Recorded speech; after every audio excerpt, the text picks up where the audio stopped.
Hi guys, it's Mikey from KS Bushcraft Down Under. So there's been a fair bit of interest in my custom build of a Victorinox Outdoor Tool in 111mm. Now most of the tools are pretty much standard, but on theirs they replaced the can opener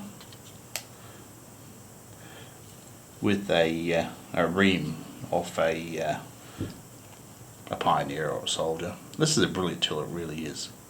So in its normal existence, it rides opposite the main blade, so it's thinner at the base than the main blade.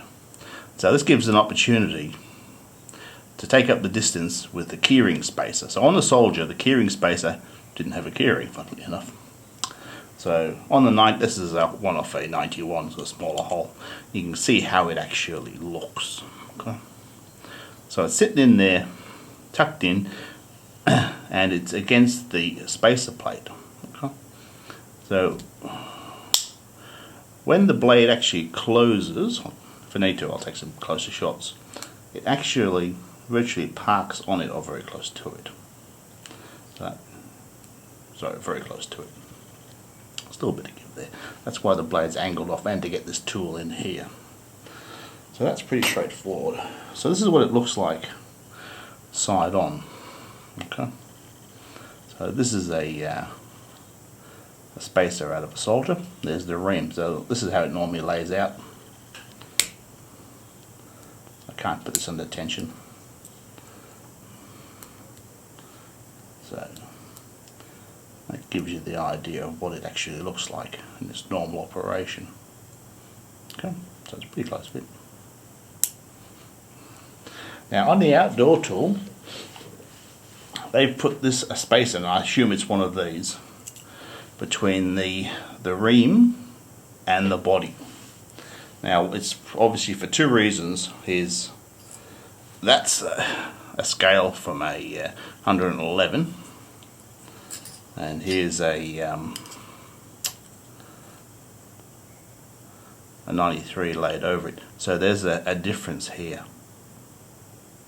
Now, from what I've gathered off the pictures I've looked at online, this ream, which will be running like that,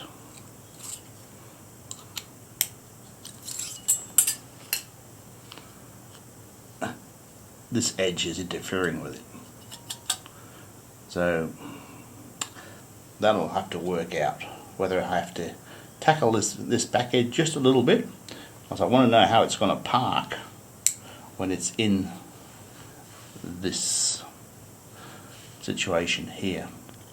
So I'm going to do a bit of a mock-up, and after I'll sort of get my head around it, I've got one here. I can drill this one out, just take this end out and try it before I start destroying stuff. Anyway, that's where we're heading, guys. Okay guys, I've got this donor here. I've got the blade open because of the line lock, otherwise it'll push this up. So this is a keyring off a 91, for example. It's going to have to sit this way, so that'll park on the back spring. So I'm guessing that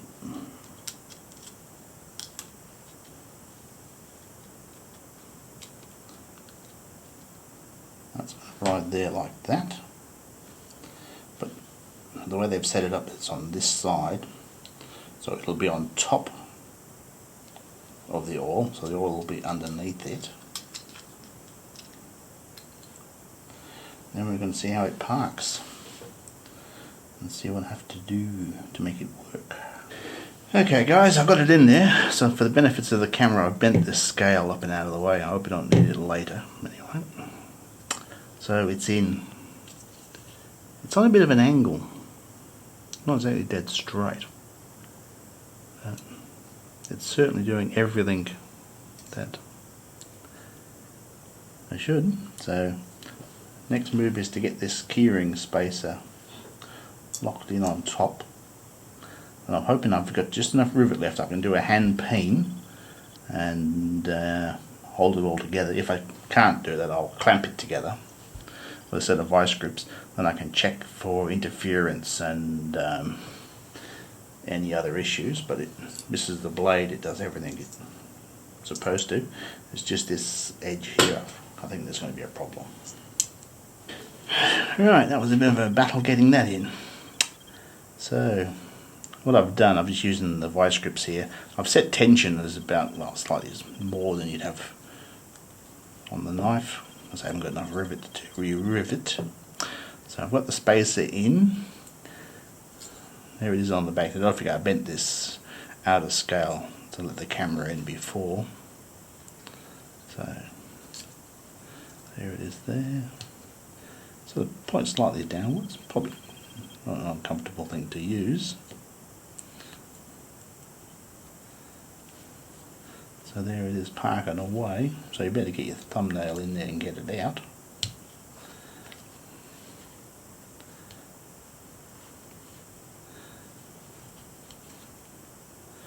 So it doesn't look horrible. I think I could probably get away with a slightly thinner washer. I'll measure up these two tools and see what the combined measurement is. Now on the 93mm solos, most of them don't have keyrings, but those that do, they add a small round washer under the main blade to allow for the keyring on the back. So I can't see any great issues. I really can't. So far I will say looks pretty reasonable, unless you're looking at it really hard. I think that's doable, guys. Well guys, we're on a learning curve today. So I snapped off the outer scale.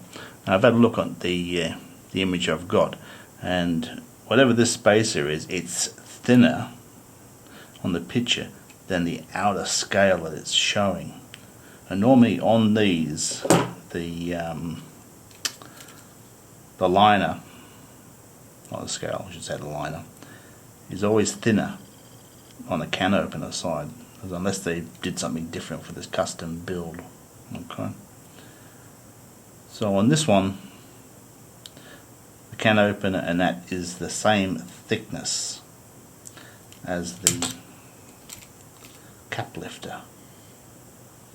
And looking at this, I'll take a better picture of it. Now I've snapped off the scale, you can see in there, it didn't really need a spacer.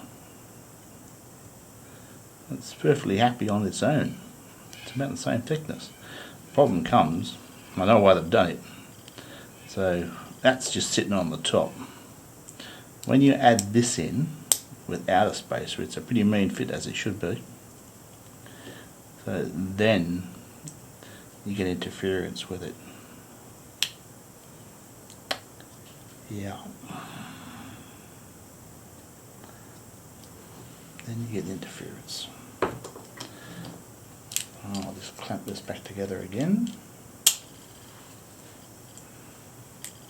Check my tension. I'm setting this about the tension you would have with the rivets. And it's a little on the stiff side, but that's it there. I'm cutting my fingers off.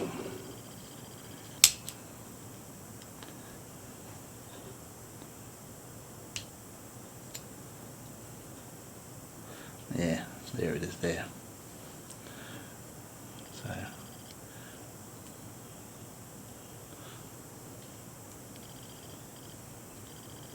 I see why they've done it.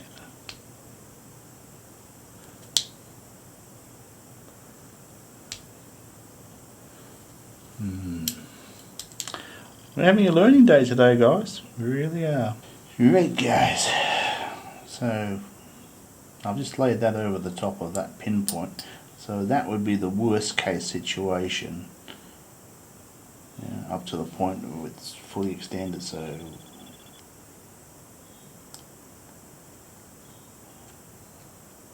that would be what would need to come off to clear that. I reckon less than that.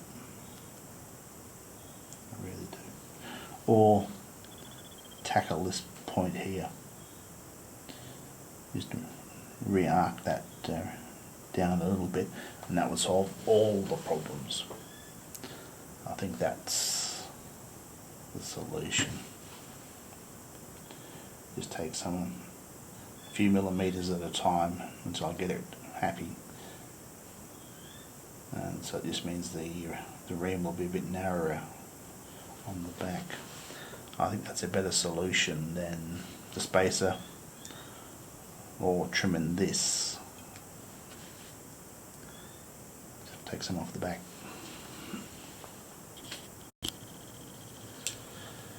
Well guys, don't you hate it? So this is well clear of this in its entire arc.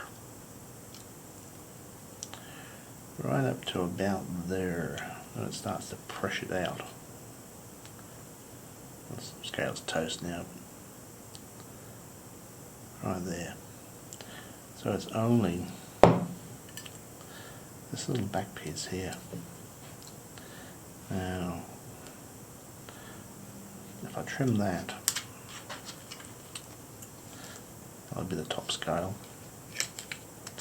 I've got plenty of space inside here that I could do a hand file.